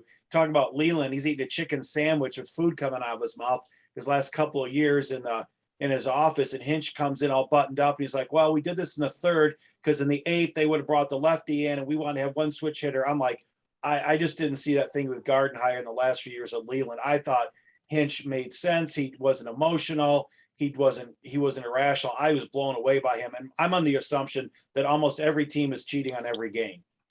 And he just got caught. So I don't think that's as big as a thing as some people do. I mean, when George Kell, sets up the White Sox cheating thing in 51, and they tell Vec when he buys the team, hey, don't mess with the scoreboard because the lights have been there for 25 years. And this is George Kell. So I think everybody cheats. Hinch was probably more ethical and college educated, probably knew he was going to get caught eventually. But to me, Hinch he may be one of the best managers in baseball in the last 20 years. I think he's phenomenal. I think the Tigers are going to be fine, but we got Chris Ilitch, so maybe we won't be fine, I guess, because I did say 2028. So. By the way, that this meeting is being recorded, Mitch. Yeah. Okay. I actually didn't know about that, but it was set to record when I logged in. I've never hosted a Zoom meeting, so I just want to let you know. Anyway, I can't remember ever being as impressed with a quote rookie manager as I was with Hinch, and only a few managers have ever impressed me that much. Sparky Anderson impressed me not with his grip for the game, like the X's and O's. Sparky was terrible. Sparky impressed me with the way he could force the club to conform to his will, either because they loved him or because they feared him. Right. One or the other. They were going to conform to his will, and so there wasn't going to be any insurrection, and there wasn't going to be players going off and freelancing. They were going to do what he wanted, or they weren't going to be there. Hello, Howard Johnson. And actually, Howard Johnson wasn't run out of town because I think he didn't listen to Sparky. He was run out of town because Sparky thought Sparky said he was a white knuckle kind of guy. He couldn't take the pressure. Now, I don't think that was true. And certainly, even if it was true that he couldn't take the pressure, he could contribute a lot before he choked in the postseason. Now, And the other thing I think about Hinch is he hired a really great group of coaches. Again, the Tigers coaches prior to this year, they were probably all good, solid major league coaches circa 1995. Right. But in 2021, they're behind the game. It was painful to watch the last few years, the Tigers pitching coaches and the Tigers hitting coaches, and even the bench coaches. Even the bench coaches, it just was like, these guys are not dinosaurs exactly. They're not senile. They're not stupid. They're just from a previous era, and baseball has moved past them. Is there something to be gained from guys that have that old school knowledge, that you just have to find a different way of packaging it? Well, Like, would Billy Muffet would he have any use right now if he was on a staff? I mean, I know that he's probably not alive anymore, but I mean, were he alive and were he at the height of his powers, would he have any ability to do his job? I don't know. I'm not sure Muffet was alive when he was coaching for the Tigers. I don't know. I mean, that's such a different. I mean, to think of the game the way it was played in the 80s at Tiger Stadium, before Camden Yards, before analytics, and the way it's played now, it's just so foreign. I mean, we had Chris Fetter speak at our SABR Day meeting. What would have been 2019 or 2020? No, when did Michigan go to College World Series? 2019, right? So we had Chris Fetter speak, and I didn't think Pete Hoyos could get him, but Pete plugged away and plugged away and plugged away, and Chris Fetter showed up, and I'm sitting in the audience, and I didn't know squat about Chris Fetter at that point, other than he was the pitching coach for Michigan, and Michigan had gone to the championship of the College World Series, and no one expected him to. And I'm thinking, this guy is amazing. Like, if he isn't a genius, then he stole the genius stuff from somebody else, because he was so smart. And I thought, he's exactly the kind of guy that will identify what your problem is and then tell you how to solve it, and then figure out how to get you to agree to do what he wants. Because so many major league coaches complain that you can tell the players what to do, but that doesn't mean they're going to do it. And so a lot of the coaches end up hanging back saying, when the player's ready, he'll come to me, which to me is an abdication of their responsibility. You can say, when the player's ready, he'll come to me, and then we'll make some progress.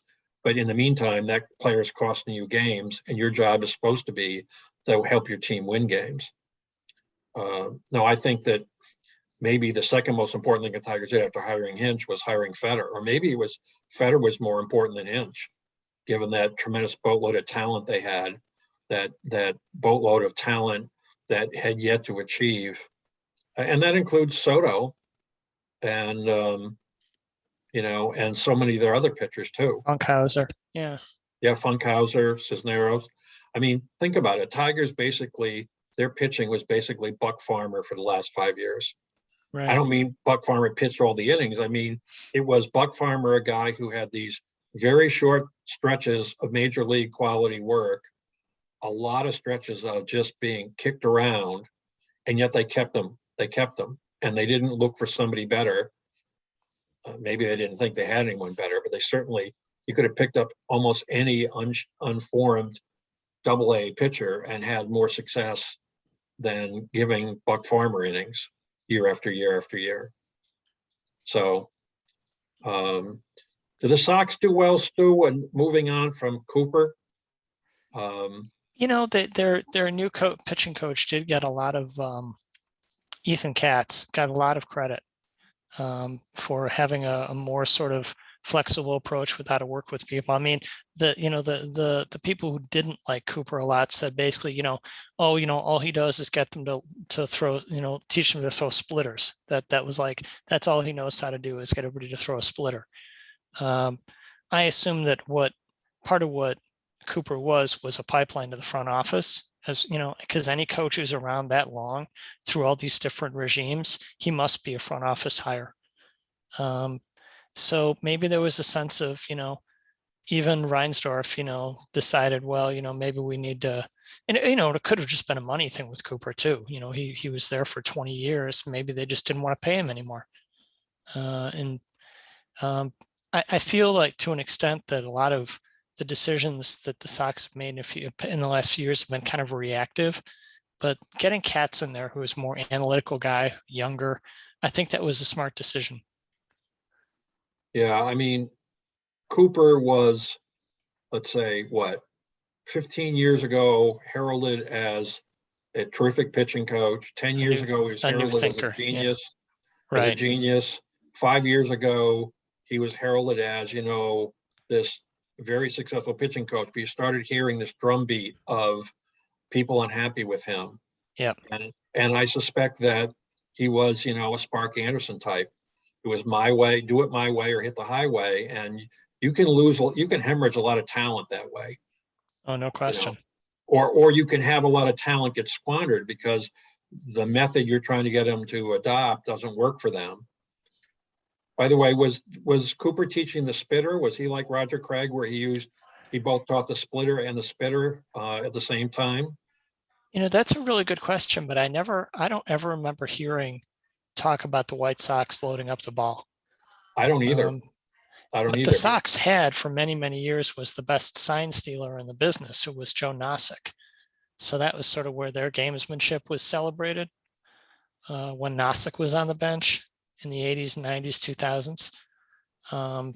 But I don't remember hearing a lot about the Sox loading up the baseball. Yeah. And to clarify, since I did this presentation on cheating, I'm a former philosophy major, that's legal to steal signs from the bench or the dugout or from the coach's box or from second base. Yep. Despite the fact that players now think it's cheating for a shortstop to relay a sign to or not a shortstop, for a guy on second base to relay a sign to the batter, that's not cheating. Baseball rule, that's not cheating. It's cheating to have a guy on the scoreboard. It's cheating to have somebody with binoculars in the stands. It's cheating to have somebody in the dugout who's not in uniform relaying signs. What Joe Nosek did has been part of the game. Yep. And that's why he was there, essentially. Soon that will all be a thing of the past, because soon they'll have electronic signs. They'll have the catcher will have a little gizmo on his wristband that will communicate the sign to the pitcher, and there won't be any stealing signs, and the game will be better for it. First of all, games will be quicker. You see that a game time this year, I think, was 3 hours, 10 minutes, which is just atrocious. Anything you could do to shave shake your head, step off the mound, have the catcher come out to the mound occasionally and all that stuff, and just give them the sign, that will be an improvement. I mean, it probably won't save more than a few minutes, but right now baseball is such a crisis with the time of the games and the pace of the games that anything that improves it will be better. Well, I mean, the main reason games are this long is that they've extended the commercial break, right, between innings. No, the main reason is time between pitches. Somebody did a study of that. Commercial breaks do extend the game time, but that's not what's killing interest. It's because it's the time between pitches, as we talked about. Batters stepping out of the box, pitchers stepping off the rubber to see if the runner was going, pitchers taking too long between pitches because there's no clock, everything. Well, how do you, here's a question that I have about that, because I understand that, there are a lot of things that are annoying to watch about the way the game is played now. But if everything is fodder for being, is a sort of strategic advantage, how do you tell people then not to do things that are a strategic advantage to them? If it's a strategic advantage to take time between pitches and, try to upset the hitter's timing, how do you legislate that? I mean, if you want to put a clock in, that's something, but people seem to really have a problem with that. And the answer is, if nobody can do it, you're not at a disadvantage, right? Now, it's true, if you don't allow pitchers to step off and you don't allow people to call timeouts, that the running game will be enhanced and the pitchers will be at a disadvantage, but who gives a crap? I mean, it's not like every major league game features 4 stolen bases and people are crying because the pitchers are and the catcher being stolen blind, actually increasing the running game would actually generate a little more excitement. But the point is it would speed up the game. Anyway, we are about 20 minutes to 9. I'd like to wrap this up, and I'd like to have everybody summarize where they think the Tigers are going. We talked about this a little, but what number wins? What is your prediction for the number of wins for next year? And do you think Mitch is right that they're going to contend in 2028? And who's going to be their shortstop next year? Let's make it 3 questions. Who wants to go first? Mitch, Miss Debbie Downer. Shortstop, Ryan Kreidler. He will be an above average player. I think just to put the whole panic mode in, we'll win one less game than we did this year. So at 76, just to get the full blown panic going. And I'm not optimistic. I like what they're doing, but as Gary, I think the rebuild, the first 5 or 6 years, however we agree on that, the firing of Dombrowski, I think that's when it started. I don't think they had a plan then. So I think they got a plan now. I think they had a plan last year during who they drafted in the short rounds. But if I go 5 years from, like 2026, maybe, if I'm optimistic, I still watch every game because I watch all Lions games. So there you go. Yeah, you must be a real glutton for punishing. So you're a masochist. Pretty much. Yeah. Francis? I think, first of all, I think someone said earlier, I think it's very important to consider what the divisional rivals will do this winter. I think that'll play into a lot of how the Tigers do as far as a win total goes. As far as who the shortstop is, I feel I'd like to believe, and maybe I could just throw this out. I know no one has seemed to think that Carlos Correa would be the one to come, but does anybody believe that A.J. Hinch could have any influence in that as far as getting him to come and convincing the Illiches to go ahead and pay him? And if they would, I think then the win total would go up to, let's say, the low 80s, at least. The low 80s. If not, I don't think, I think it'll probably be sort of a status quo situation. Man, this is a tough crowd. Tom, you want to opine? Oh, sure. I'm never a loss for words when it comes to the Tigers. I predicted the Tigers would win 67 games this year and end up in last place. And I didn't really see Baду having a season like he did and Robbie Grossman and some of the young pitchers developing as well as they did. But the holes at the shortstop and really the hole behind home plate and lack of some power in the outfield, I think it would be hard to go from, what do they have, 76 to 86 wins. I think that would be pretty hard to do. So I think they'll improve, maybe 5 games at the most. In terms of a shortstop, I don't see them signing a player for big bucks. I do see some improvement there, what I call a bridge player, someone who would be relatively market to below market value, maybe on a 2-year contract, similar to what they did with Robbie Grossman. So who could that shortstop be? I'm not sure, but I think the guy at Toledo, Kreider, will have a good look at him in spring training. And if he can handle hitting and fielding, he might be a bench player who obviously would kick somebody else out from the Tiger roster for next year. Okay. I am mystified. I thought this would be a very optimistic crowd. I'm going to end up being the optimist, which is really bizarre. Stan? Not being a Tiger fan, looking at it kind of removed wise, I think if the Tigers play 500 ball, win 81 games, I think that's a major event. I can kind of see that happening, especially in the division they're in. Shortstop wise, you need to get a name out there. I still think that the age of somebody. I think Francis mentioned that AJ Hinch and Korea have a relationship that goes back a couple years. I think that may help the Tigers get Korea. I'd like to see them get Korea, and let's play some of these kids in Toledo. They got a lot of talent supposedly down to the AAA team. I think let's move them up the ladder. Let's see what these kids can do. You're not going to pay them a whole lot of money in the beginning. But apparently, according to all the scouts and all the reviews, that there is a lot of talent down there. I say bring up the ball players you could, let them play and see what you got. So 81 wins, I think next year would be a big improvement. Okay, Stu? I will say that everybody has said things that I agree with so far.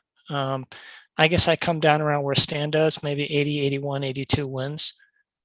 That's assuming things go right, which they sometimes do. I don't see, I mean, I know Kreidler is a big prospect, but I'm not sure if Kreidler is the guy who struggled at Erie or the guy who hit well at Toledo. You know, I see so many differences in his game between the two places. I mean, he struck out 1 point something times a game at Erie, and that just doesn't, you know, maybe the ballpark's got bad visibility. Maybe I don't know, maybe he wasn't seeing things well. But I have the feeling that the shortstop for this coming year is going to be somebody who's not even in the organization right now. You know, maybe it'll be Correa, maybe it'll be more likely to be somebody like Story or even Freddie Galvis, you know, a guy who can come in for a year or two, add some value until they see what they have in Kreidler. But, you know, I mean, some of the young pitchers will get better. I'm excited to see how Manning, Mize, Skubal, how those guys continue to grow and develop. I think they have reason to be excited for the first time in a long time about pitching, which is good news, I think, for Tigers fans to actually be excited about who's pitching rather than running in terror, you know, when seeing who's pitching. But, you know, I wouldn't be surprised that if Baddoo has a bit of a consolidation year, you know, if he has a little bit of struggle as he has to make adjustments, but he's so young and he has so great physical gifts that I can't see him washing out. I think he'll be a very solid major league player for a while. And, you know, Jeimer is a very, very good player. I'd love to see Paredes get 500 at bats. Maybe playing some at third, some at second, some DH. I think the guy can probably get on base 37% of the time if they let him. So. Okay, I am shocked. I'm going to be the optimist here. I see the Tigers winning 85 games next year because I think I think most of the time when people look at the second half and they see a team that was hot in the second half and they say they can do that for a full season, they're wrong because the first half counts too. But I really do think the Tigers of June, July, August, September were a different team. And it wasn't just the Kobe Jones. It was, you know, get rid of Nomar Mazara, stop fooling around with Renato Nunez, get rid of Ramos, restructure the bullpen, make Soto the closer, even if he wasn't given the name closer, make Soto the closer. I mean, they just did so many things. They got rid of Bo Burrows. Who had been thought of as a top prospect. They didn't fool around with Kristen Stewart. I had to look to see if Stewart was still in Toledo this year because the old Tigers would have called him up, you know, when Baddoo was in that slump and that kind of thing. I actually think the crunch will come in 2 to 3 years. I think they'll make a leap forward next year without a big free agent shortstop. Someone mentioned Seager earlier. Who was it that mentioned that? Mitch? I think if they sign Seager, that would be the best you can expect. I'm worried that they might try to go for Story and sign him to a big long-term contract, which I think would be a mistake. I think there is zero chance they would spring for Correa. I think Correa might come here if the Tigers are willing to pay him, but he is going to get, I don't know, I figure 300 million, and I just don't see the Tigers doing that. And I don't see them signing Semien. Semien had a terrific year in Toronto, and I don't see him. So I think if they got Sager, they'd be doing great. I'm more afraid that what they're going to do is trusted in Kreidler. I just looked him up while we're sitting here. He's 24. And yeah, he did pretty well in Toledo this year, but you know what? Not many really good major league regular position players come to the majors at 24. Yeah, it's possible he could hold the position down for a year or two until they get a top draft pick in there, or until they actually go out and spend the money to sign a primo free agent shortstop or trade for one. But I think that, you know, if he can't play shortstop in Detroit this year, he's never going to be a good player.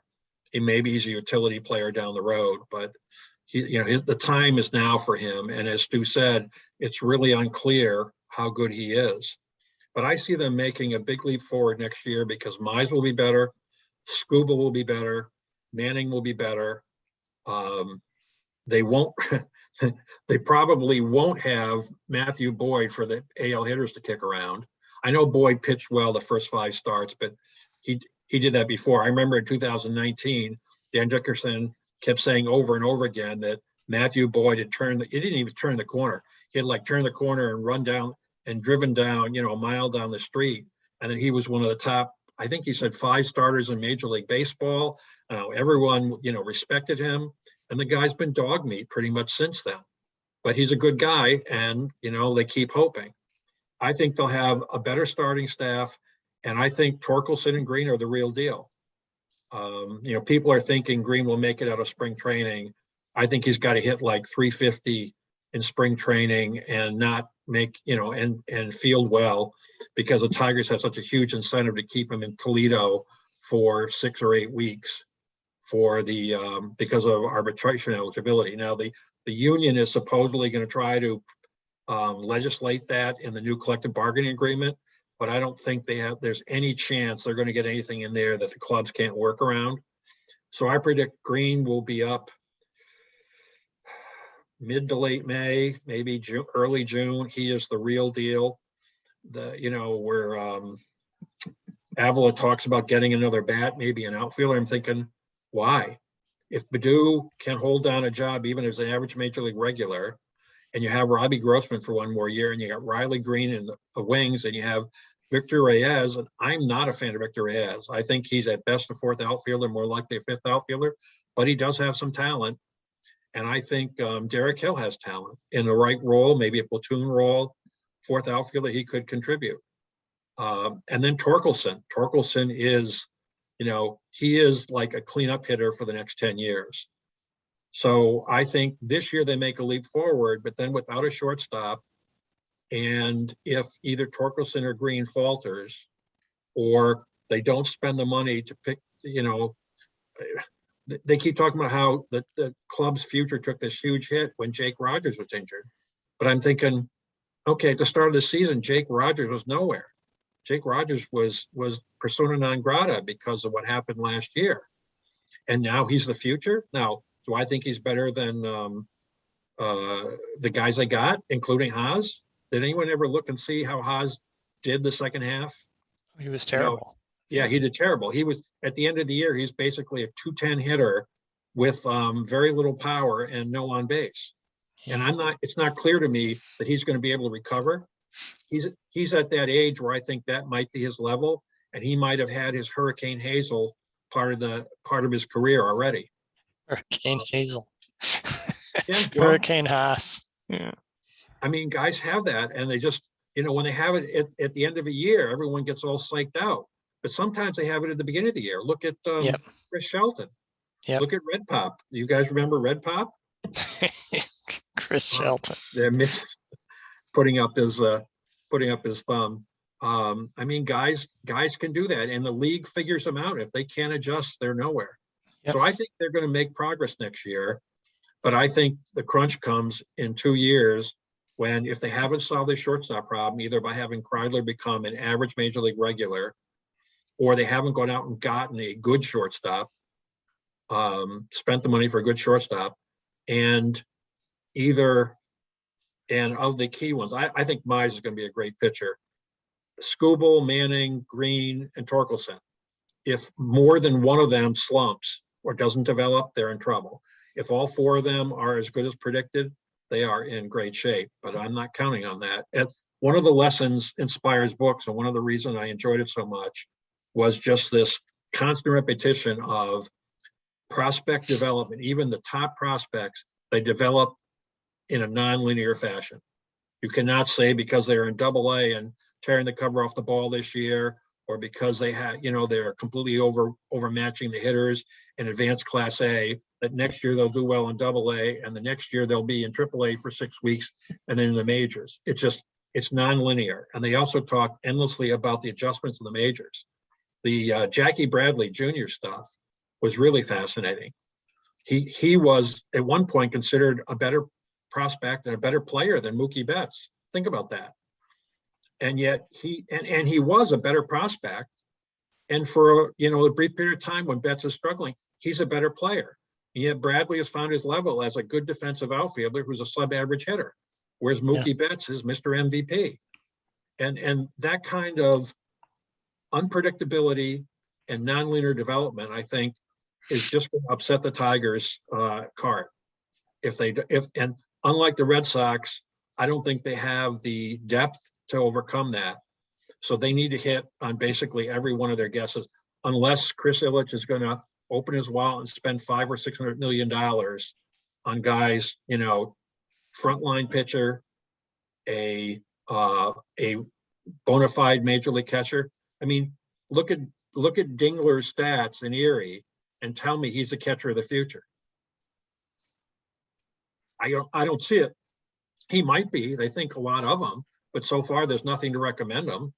He can't even play AA ball well. Now Rogers could be the catcher of the future, but 6 months ago Rogers was literally nowhere. He was on the edge of being released at the start of the season, so I wouldn't put too much stock in his future, although he did look good. Anyway, so I am the optimist, which, go figure, this is very weird. Yeah, the first time. Yeah. Right. So Gary, speaking optimistically, who do you put behind the plate next year? I think I would go out there and sign a veteran major league catcher, and I haven't looked at the market to see who's out there, or else I'd trade for a guy who had one more good year in him, or I would go out and trade for some other team's prospect, because the guys they're playing now, I'm tired of seeing Grayson Greiner kind of guys there. I'm tired of seeing guys who can't play. And who's the guy they got from Colorado this year who actually played a lot and played well? Dustin Garneau. Yeah, Garneau. I mean, Oh yeah. he had a good year, but what's the chances he's going to replicate that? What's the chances everybody, including the Tigers who had him before, was wrong about him, and he's really a solid major league, a sub-average regular, but a solid platoon player backup? I think the chances are about zero. I mean, the Tigers have a tremendous. He's 34 years old. Yeah. The Tigers have a tremendous. Well, it's younger than Roy Hobbs, Stu. Roy Hobbs was older than that when he won the batting title or whatever. So you're looking for a first string catcher with Haas being the backup? I would say, yeah, Haas, Garneau, yeah. But I mean, I think that, to me, they actually have a lot of reason to spend their money at shortstop and catcher, and not in the outfield, and not at pitcher. I'm not saying I wouldn't like him to get a pitcher, but I sure as hell wouldn't say we can't afford a primo shortstop because we need a veteran major league starter. Would I love to see Justin Verlander finish his career here? I would. But they say he's looking for a mega contract, and the Tigers are not going to give him a mega contract given his recent injury history and his age. And they're not ready for that yet. They're not ready to contend to that extent. You know, I mean, they could be a surprise contender next year if everything goes right and things go wrong for other teams, but you can't go into the year thinking that's going to happen. I'm sure they'll go out and try to get somebody else like Urena, but better. You know, there are plenty of those guys on the heap every year. Yeah, yeah, and Willie Peralta will be next year's Urena, right? Well, I mean, considering Peralta's ability, I mean, he was very lucky this year, I think. Oh yeah, and they were brilliant in finding him and using him. I remember a couple of games. I think it was the first few games. He was just horseshit, and I thought, what are they playing around with this guy for? And then he pitched really well. All right, He would it's have been a 9 guy to o'clock. trade. Yeah, it's 9 o'clock. I don't know how long the window is open here, but I think we've said it all, and we're all going to have a conversation in October of 2022, assuming there is a baseball season. We're going to have a conversation and see who was right. But this is a really studious group. I think the fans are expecting the Tigers to contend for the wild card next year and contend for the division title. I mean, contend seriously in 2023, and I think that's asking too much. Although, like I said, if 85 wins, they might flirt with the second wild card, but to me, that's not really contending. Anyway, I thank you all for the pleasant chat. I really appreciate you showing up and sticking with me. And we will see you soon at some other discussion. Okay? Thanks, gentlemen. Yeah, thank Thank you. you. It was a Thanks, real guys. Have pleasure. a good night. Thanks, guys. You too. All right. Take care, everybody. Bye-bye. you. Good night. Yes.